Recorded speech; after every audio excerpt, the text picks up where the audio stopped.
અમરેલી સહિત સૌરાષ્ટ્રના મોટાભાગના વિસ્તારોમાં આવેલા માર્કેટિંગ યાર્ડમાં નવી મગફળી નવા કપાસની આવક શરૂ થઈ ગઈ છે, તો સાથે જ સંગ્રહ કરવામાં આવેલા કપાસ મગફળી તલની પણ આવક શરૂ થઈ ગઈ છે।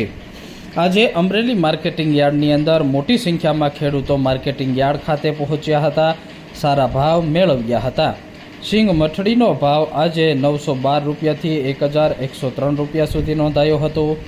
સિંગ મોટીનો ભાવ 799 રૂપિયાથી 1141 રૂપિયા સુધી નોંધાયો હતો। સિંગ દાણા ફાડાનો ભાવ 1000 રૂપિયાથી 1372 રૂપિયા સુધી નોંધાયો હતો। માર્કેટિંગ યાર્ડમાં તલ સફેદનો ભાવ 1800 રૂપિયાથી 2836 રૂપિયા નોંધાયો હતો। તલ કાળાનો ભાવ 3200 રૂપિયાથી 3721 રૂપિયા સુધી નોંધાયો હતો।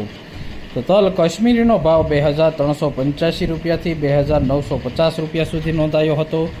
માર્કેટિંગ યાર્ડમાં મોટી સંખ્યામાં ખેડૂતો તલ લઈને પહોંચ્યા હતા અને તલના ભાવમાં હાલ ઉછાળો પણ જોવા મળ્યો હતો। માર્કેટિંગ યાર્ડમાં બાજરાનો ભાવ 379થી 490 રૂપિયા સુધી નોંધાયો હતો। જુવારનો ભાવ 400 રૂપિયાથી 855 રૂપિયા સુધી નોંધાયો હતો। ઘઉં ટુકડાનો ભાવ 490 રૂપિયાથી 648 રૂપિયા સુધી નોંધાયો હતો। ઘઉં લોકવનનો ભાવ 400 રૂપિયાથી 599 સુધી નોંધાયો હતો।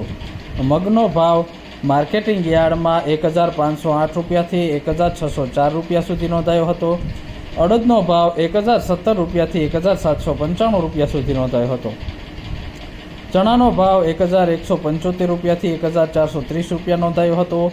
વાલનો ભાવ 1530 રૂપિયાથી 2435 રૂપિયા સુધી નોંધાયો હતો।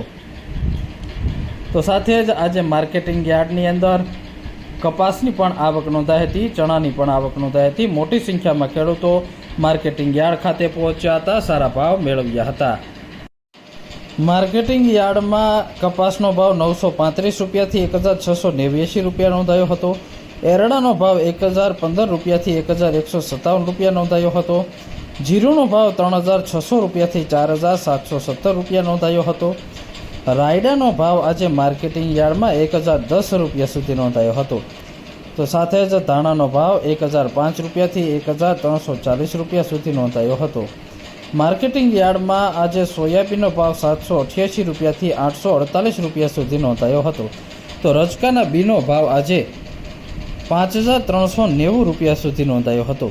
માર્કેટિંગ યાર્ડમાં સૌથી વધુ તલની આવક નોંધાઈ હતી। માર્કેટિંગ યાર્ડમાં 1812 ક્વિન્ટલ આજે તલની આવક નોંધાઈ હતી। મોટી માત્રામાં ખેડૂતો યાર્ડ ખાતે આવ્યા હતા।